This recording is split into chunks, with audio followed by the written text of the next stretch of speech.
Alright, we got our amp, so let's talk about accessories. I'm going to divide it into 3 categories: must have, should have, and nice to have. So in the must have category, I have tuner and metronome. Pretty self-explanatory. These 2 items are just something that I think guitarists of any type of experience level should always have. You always want to be able to tune your guitar, you always want to practice with your metronome. Doesn't matter how many years you've played, doesn't matter if you're a pro or first day player, you should always have these 2 items available. Now the good thing is you can just download apps or go to website to use those. You don't have to own a physical product. And for electric player, in the must have, obviously you also need to have cables, otherwise you will never be able to play anything. By the way, welcome to the channel. This is a playlist called Ultimate Starter's Guide for Guitarists, in which I answer all the most commonly asked questions for people who want to start playing guitar but don't know where to start. So if that's you, I encourage you to check out the playlist. If you find something helpful, be sure to drop a sub. Also be sure to check out the free PDF down in the description. With that out of the way, let's get back to it.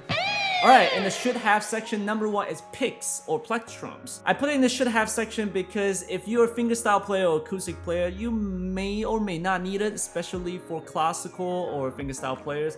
You're gonna be playing with your finger most of the time. But if you play electric guitar in specific genres, you likely need to have picks. The one important thing that I want to share with first-time buyers is that pick is just like paintbrush to artists. It really varies depending on the type of art you create. In guitar, it's the same. The type of pick that you want to use is gonna be really dictated by the type of music you play. If you strum chords most of the time, you probably want something that's softer and rounder. If you want to play something fast, like you want to solo, you want to shred, you want to chuck away on heavy riffs, then you probably want to have something that's heavier and sharper on the tip. For first time buyers, it's very important that you experiment with different type of picks. So a Dunlop variety pack is a very good starting point. You can try different type of picks and see which one suits your playing style. If you have access to local music shops, they often have a box of varieties of pick. You can just pick out the one that you see fit and just test out many kinds.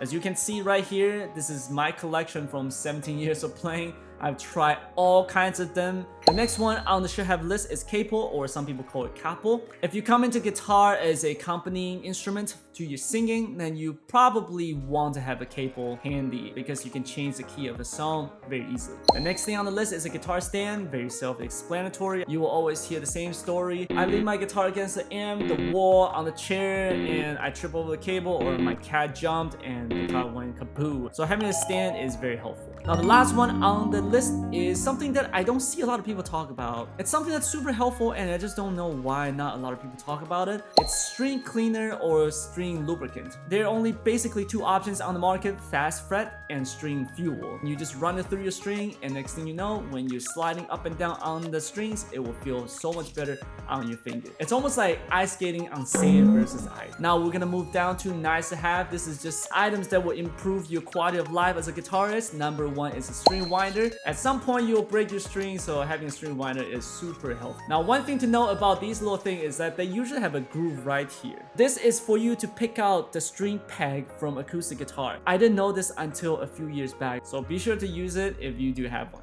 Next thing on the list is a string cutter. It doesn't matter what kind, any type of plier will do just fine. And next thing on the list is a strap. Now whether or not you need a strap really depends on your play style. If you're gonna be playing at home most of the time, you probably won't need it because you'll be sitting down most of the time. But if you ever want to play outside, you likely will want to have a strap, and you want to practice standing up, because sitting down and standing up, 2 completely different ball games. And finally on the list is a guitar bag, a gig bag. If you ever want to take your guitar out, you probably want to have one to protect your guitar. That's it.